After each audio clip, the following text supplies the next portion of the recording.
Fala pessoal, como é que estão? Tudo bem com vocês? Iniciando hoje uma maratona aí, a reta final, resoluções de questões de prova de concurso para a gente chegar aí no dia da prova preparado para resolver as questões e derrubar toda a parte de específico, né? Que representa aí 70% da nossa prova. Então, a partir de hoje, até a véspera da nossa prova, resoluções de questões de diversos temas, né? Relacionados à parte de específica, lógico, é o que a gente vem trabalhando até agora. Então, a gente vai resolver questões de todo o conteúdo, resoluções de questões de provas de concurso, e até o final a gente vai estar com vários encontros aí só resolvendo questões. Hoje eu preparei 15 questões para vocês de uma prova aí de uma prefeitura, uma prova bem interessante com diversos temas que vai servir como revisão também aqui para a gente, tá bom? Então, a partir de hoje, dia 28 até o sábado que antecede o dia da prova, que é o dia 14, nós iremos resolver questões de prova de concurso da parte de específico, ok? Então, sem demorar muito, a gente vai para a primeira questão. Opa,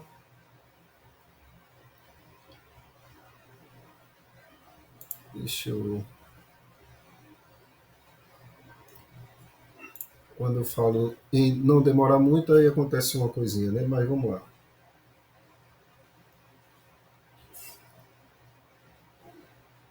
Opa, não é essa. É essa aqui.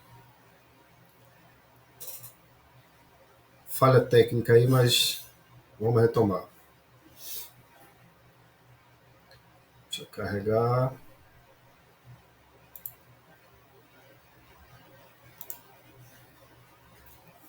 Isso, agora sim, agora tudo está certinho. Então, reta final, resolução de questões. Vamos lá para a primeira questão. Sim, o caderno de prova, né, que eu peguei, essa prova é da Prefeitura Municipal de Itupeva, né, técnica de radiologia, caderno 8, eu vou disponibilizar esse material para vocês também, tá bom? Mas o PDF com as questões com gabarito vai estar tudo certinho para vocês. Então, primeira questão. Em equipamentos de ressonância magnética instalados em um serviço de radiologia, o fenômeno de precessão ocorre sempre que um objeto. Então, ele estava falando aí, ó, tema ressonância magnética, né? Nós tivemos uma aula falando, duas aulas na verdade, falando de ressonância magnética.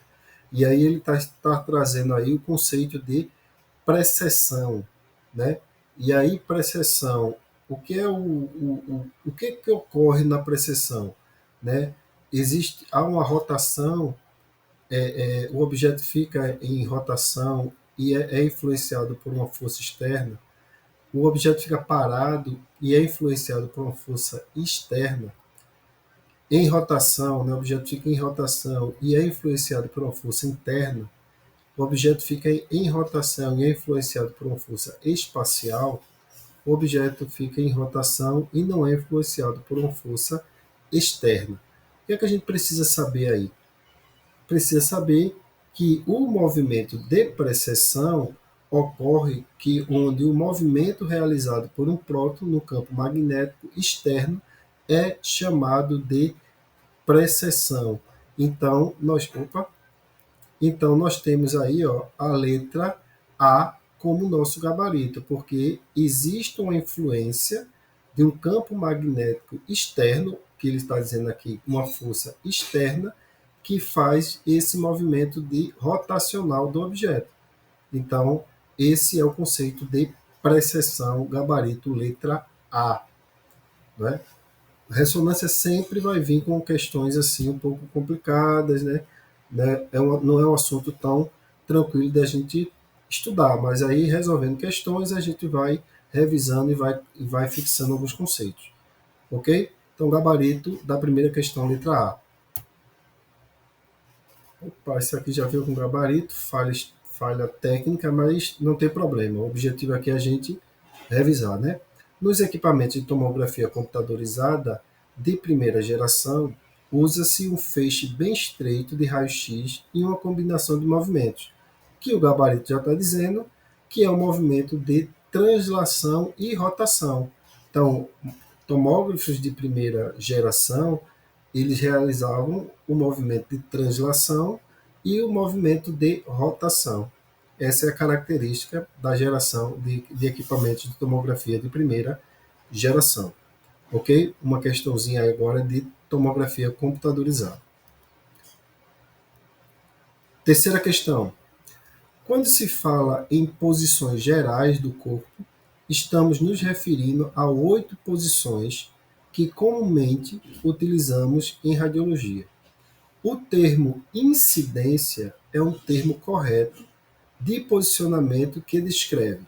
Então, ele está dizendo aí que existe posições anatômicas, né, que fazem referência à posição do corpo, né, a posições gerais do corpo, mas ele está trazendo um conceito muito utilizado na radiologia, que é o termo incidência. E ele está dizendo que o termo incidência descreve o posicionamento que, letra A, a trajetória e direção do raio central, letra B, o posicionamento do paciente, letra C, o tipo de exame a ser realizado, letra D, as rotinas radiológicas básicas a serem realizadas, ou letra E, as rotinas radiológicas especiais a serem utilizadas. Então, fácil, tranquilo, para todo técnico de radiologia precisa saber desses conceitos, e nós sabemos que, no caso, incidência está relacionado ao que? A posição do raio central em relação à trajetória do raio central e como ele vai emergir, vai interagir com a estrutura anatômica. Então, por exemplo, uma radiografia de tórax em PA, o raio central está interagindo, né, entrando em contato na sua região posterior do paciente e emergindo na região anterior.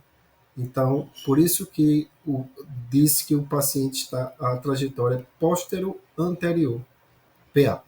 Então, essa é a trajetória do raio central em relação à estrutura anatômica. Quarto, a densidade do filme radiológico é definida como a quantidade de. Então, densidade de filme radiológico. Primeiras aulas lá no comecinho, aula 1, aula 2, nós vimos esses conceitos aí, esses conceitos. Então, densidade do filme é o clareamento na radiografia processada. Letra B é o escurecimento na radiografia processada. Letra C, a distorção da imagem na radiografia processada. Letra D é o contraste na radiografia processada. Ou letra E é a resolução na radiografia processada. Então, densidade do filme refere-se ao grau de enegrecimento da imagem. Quanto mais elevado esse grau, mais escura será a imagem. E assim, menor será a quantidade de luz que passará pela radiografia quando o médico colocar o exame na frente do negatoscópio ou qualquer outra forma de visualização. Então, o nosso gabarito ele fala do que é o grau de enegrecimento, ou seja, o grau de escurecimento da radiografia processada é o nosso conceito de densidade do filme radiográfico. Gabarito 4, letra B. Bem tranquila também essa questão, né? Vamos para a próxima. Todas essas questões estão na prova desse concurso que eu peguei para vocês e mostrei logo no início, tá bom? Então, é prova de concurso mesmo, não é prova, questões inventadas, não. Vamos lá. Quinto, devido às possíveis doses altas para o paciente e para o funcionário durante a fluoroscopia, normas federais determinam taxas limites de exposição de unidades intensificadoras fluoroscópicas em 10 Röntgen por minuto. É Röntgen por minuto, na verdade, né? Na maioria dos equipamentos modernos, porém, a taxa média de fluoroscopia está entre. Então, é uma questão que não é comum, mas a gente vai resolver aqui para vocês. Então, para fluoroscopia, a norma, né, as leis federais que estabelecem que normativam os procedimentos utilizando fluoroscopia diz que a exposição, os limites de exposição nas unidades intensificadoras deve ser 10 RONT por minuto. A média para equipamentos modernos está entre 3 a 4 RONT por minuto, ok? Então é uma questão que não é comum, mas como está lá na nossa prova, eu trouxe aqui para a gente estudar. Essa é a média, mas o que, que a gente precisa saber? Quando perguntar o limite, a gente já sabe que o limite são 10 RONT por minuto, ok? Então, gabarito letra D. Próxima questão. A ponta inferior do externo, o processo xifoide, corresponde ao nível da seguinte vértebra torácica. Então, ele quer o quê? A ponta inferior do externo, que é o nosso processo xifoide, ele está em que nível da nossa coluna, na nossa vértebra torácica? Deixa eu voltar aqui para vocês. Então, deixa eu botar no ângulo aqui para a gente dar um pause, tá? Pronto. Então, aqui a ponta inferior do externo, processo xifoide, ele está a que nível da nossa vértebra torácica? Então, nós temos aqui a vértebra cervical, as vértebras cervicais, a vértebra torácica e aqui embaixo a vértebra lombar. Então, contando aqui, ó, literalmente, fica mais fácil de a gente visualizar, nós temos 1, 2, 3, 4, 5, 6, 7, 8, 9, 10, 11. Mais ou menos, né? Então, nós temos aí a ponta do... Se esse desenho estiver bem representado, a ponta do processo xifoide, ele vai estar aonde? Entre a vértebra 10 e 9. Ou 9 ou 10, né? Na sequência, né? Utilizando. Então, é uma questãozinha que você precisa conhecer aí a localização anatômica, né? Tranquila também, nada de coisas de outro mundo, não. E, logicamente, que esses referenciais são utilizados para quê? Como marcos anatômicos, né? Para você identificar estruturas, para você identificar a localização do raio central da área de interesse. Então, é importante que vocês revisem isso também. Então, questão 6, letra E, é o nosso gabarito. 7. O sistema urinário é composto pelos seguintes órgãos: rins, ureteres, bexiga e cálice, rins, ureteres, uretra e bacinete, rins, ureteres, bexiga e uretra, ou rins, ureteres, glândulas suprarrenais, rins, bexigas e uretra. Então, mais uma vez, importante revisão de anatomia, e aí está muito mais focado para quê? Para exames contrastados, né? Exames que vão estudar essa parte do sistema urinário. Nós tivemos uma aula sobre exames contrastados também. Então, revisando a anatomia, nós temos aí, ó, os órgãos que compõem o sistema urinário são os rins, ureter, bexiga e uretra. Então, o gabarito é a nossa letra C. Tranquilo? Bem rapidinho, bem no impacto mesmo para a gente revisar. Vocês vão ver esses vídeos aí várias vezes, vai estudar várias vezes, revisar. Se quiser imprimir o PDF, imprime o PDF, tenta responder, é importante para fixar as informações. 8º, o segundo osso do carpo, na fileira proximal, a que se articula com rádio, é o osso, de novo, o segundo osso do carpo, na fileira proximal, e que se articula com rádio, é o osso pisiforme, semilunar, o amato, o escafóide ou captato. Eita, professor, é tão difícil esses ossos aí da região do ossos do carpo, né? Essa região, esses ossos são muito difíceis de decorar. Realmente é complicadozinho. Mas a gente precisa saber porque cai na nossa prova, né? Então nós temos aqui, ó, os ossos do carpo, e nós temos o trapézio, o trapezoide, o capitato, o amato, o piciforme, o piramidal, semilunar, o escafoide, e temos aqui na região do antebraço, nós temos rádio e una. O que a questão está pedindo? O segundo osso do carpo. Então, os ossos do carpo estão aqui. Ele quer o segundo osso da fileira proximal. Então, tem fileira proximal e fileira distal, que se articula com rádio. Então, ó, fileira distal, fileira proximal, só tem dois. Quais são? O escafoide e o semilunar. Só que ele diz o seguinte, que se articula com o rádio. Então, o osso da fileira proximal, que se articula com o rádio, é o nosso. Ainda tem um detalhe, aí, o gabarito da letra B. Por que a letra B? Que ele diz que é o segundo osso. É o segundo osso. Então, aqui o primeiro é o escafoide e o segundo é o semilunar. Professor, mas o semilunar só se articula com a una. Não, ele se articula com o rádio e se articula com a una.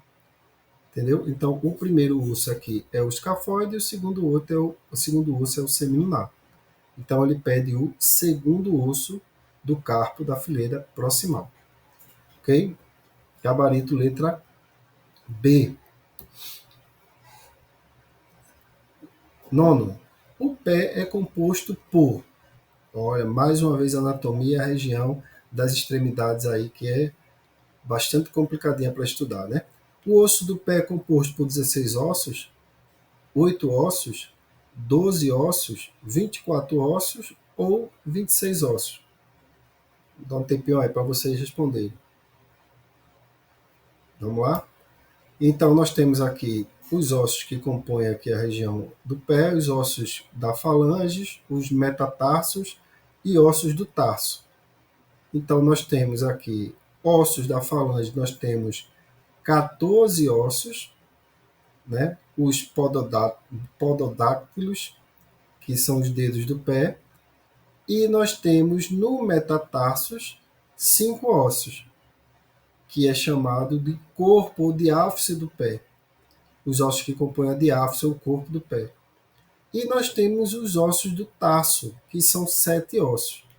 Então, calculando aqui, ó, somando as 14 falanges, mais os 5 metatarsos e mais os 7 ossos do tarso, nós temos, no total, 26 ossos. 26 ossos que compõem aí o pé. Os ossos que compõem o pé. 10. Na incidência radiológica AP, né, anteroposterior do pé, o raio central deve estar direcionado em um ângulo em direção ao calcâneo e perpendicular aos metatarsos. A coluna fica corretamente preenchida por a lacuna, né?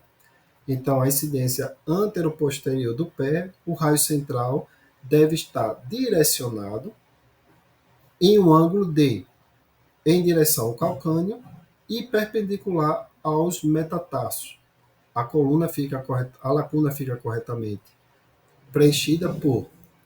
Então, essa é a incidência AP anteroposterior do pé, raio central incidindo 10 graus posterior ou anterior, professor? Ele está dizendo que a anteroposterior raio central deve estar direcionado a um ângulo de 10 graus em direção ao calcâneo, 10 graus posterior, porque é posterior ao calcâneo. Perfeito? Posterior, raio central, direcionado com angulação de 10 graus, perpendicular aos ossos do metatarso, mas posterior ao calcâneo. Gabarito letra B. A articulação sacroiliaca é classificada como articulação. Então, nós temos a articulação aqui sacroiliaca. Essa é a articulação sacroiliaca. e ela é classificada como articulação sinovial, anfiartrodial, cartilaginosa, livremente móvel ou esferoide. Então, essa é uma questão também complicadinha, porque ela pede aí um conceito de anatomia mais específico. Mas vamos lá. O que é que diz aqui? Deixa eu puxar aqui. Opa. A articulação sacroiliaca é uma articulação sinovial. Então, gabarito letra A, pois possui uma cápsula articular e produz líquido sinovial. Então, se ela produz líquido sinovial, ela é uma articulação sinovial. Tranquilo? Essa aí trouxe também para a gente fazer uma revisão, caso a gente não teve ainda a oportunidade de estudar isso. Essa parte de anatomia, professor, tem anatomia na nossa prova? Tem. Eu vou trazer em forma de questões.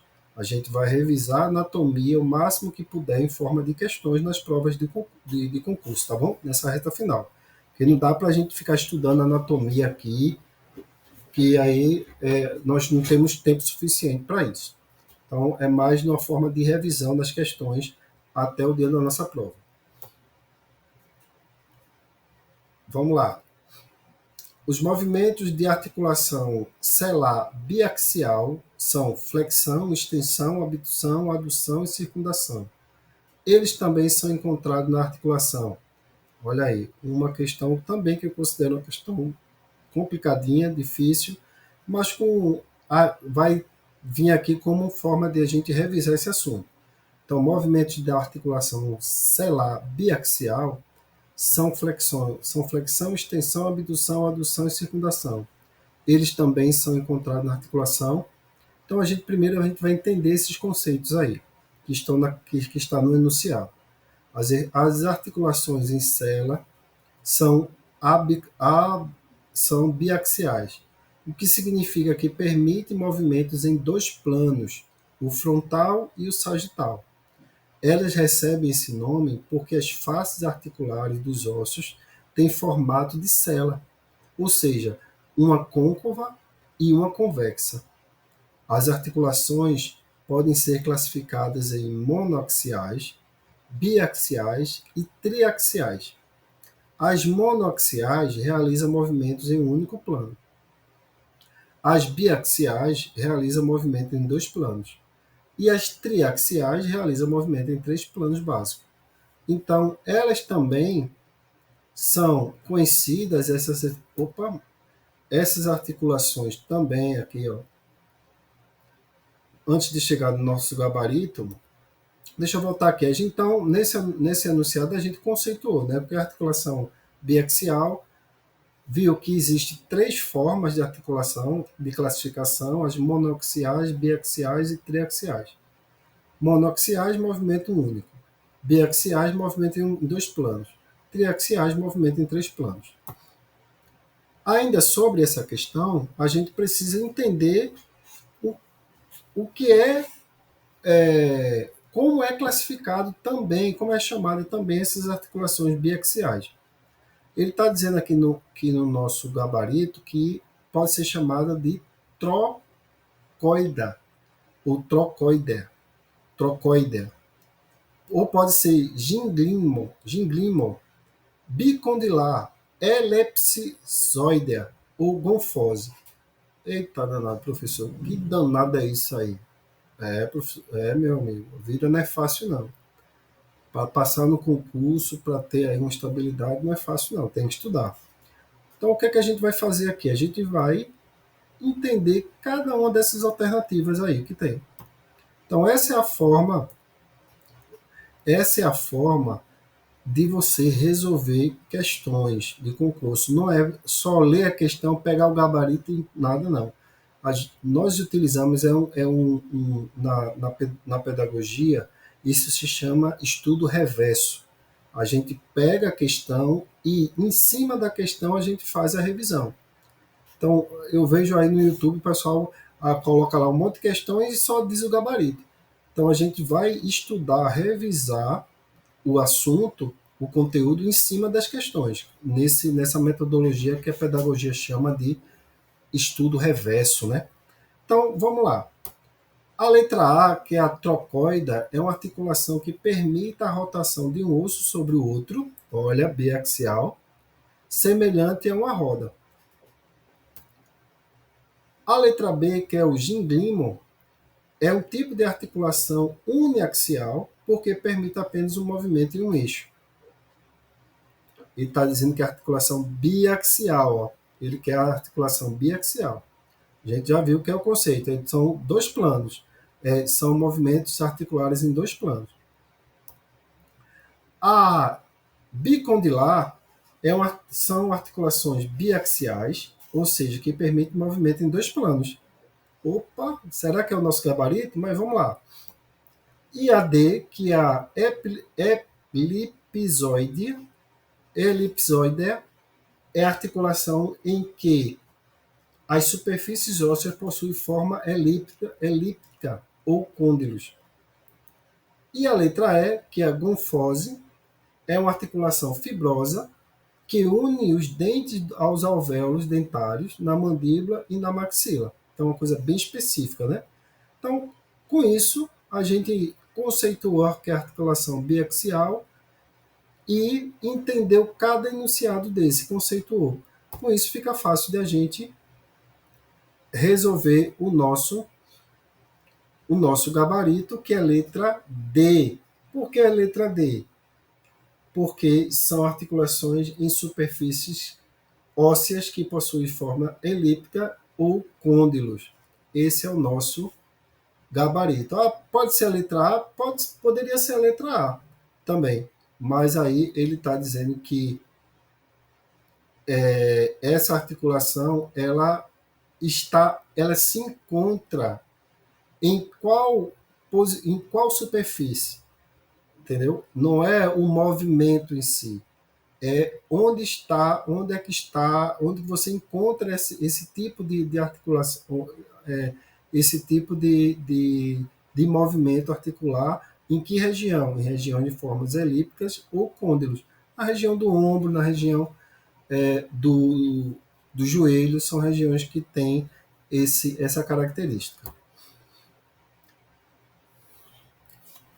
No que tange à física das radiações, a intensidade da radiação emitida pela extremidade do cátodo do tubo de raio-x é maior do que aquela emitida pela extremidade do anodo. Esse fenômeno é conhecido como efeito... professor, isso eu estudei em física radiológica, mas já esqueci. Nós vamos revisar aqui. Então, esse efeito é inclinação catódica, de aceleração linear, de inclinação anódica, de desaceleração linear ou cômputo. Esse é o nosso efeito anódico, né? O efeito anódico é um processo que acontece no tubo do raio-x durante a produção da radiação e que afeta a qualidade das imagens radiográficas. O efeito anódico é causado pela diferença da intensidade dos feixes de raio-x que saem do tubo de raio-x pelos polos cátodo ou catodo e ânodo, anodo. O polo anódico, o anodo, é o polo positivo do tubo e o cátodo é o polo negativo. O efeito anódico provoca uma variação na densidade óptica da imagem que se transforma em um filme, que é transformado em um filme radiográfico. O efeito anódico é importante para a radiologia, pois permite reduzir a dose de radiação em órgãos sensíveis e obter imagem mais nítida. Então, professor, mas não tem nada que fale sobre efeito anódico aqui. Tem, meu queridão.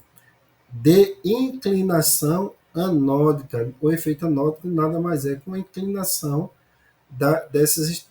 dessa estrutura. Então, gabarito letra C, inclinação anódica. E para fecharmos, eu acho que é a última da nossa prova, da nossa revisão de reta final, é a questão 15, que traz o seguinte: em radiologia, As lesões de Wilson, eu acho que é essa a pronúncia, Wilson, são patologias demonstradas na incidência AP apical, oblíqua e axial do... Eita, professor, não sei que tipo de lesão é essa, não. Muito menos quais são as incidências que são que é demonstrada essa patologia, né, essa lesão. Então, por isso que nós estamos aqui para revisar, né? Caiu na prova, a gente vai revisar essa questão. Então, a lesão de Will Sanchez, eu acho que essa é a pronúncia, me desculpe se não for, é uma fratura ou depressão na parte superior da cabeça do húmero, o osso do braço que se articula com o ombro. Então, se é a região do ombro, né, a região da cabeça do húmero, quais incidências que são demonstradas aí? São patologias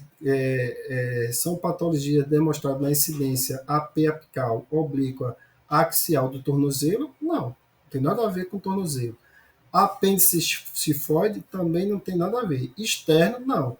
Joelho, não. Ombro, letra E. Então, se nós revisamos a fratura, a lesão e identificamos aonde essa lesão é acometida, e a partir daí nós identificamos a incidência mais direcionada para demonstrar essa lesão. Com isso, gente, vocês viram que não deu nem uma hora, mas foi rapidinho, que o objetivo é esse. Nós iremos ter outras resoluções de questões ao longo daí dos dias, até a nossa véspera da prova.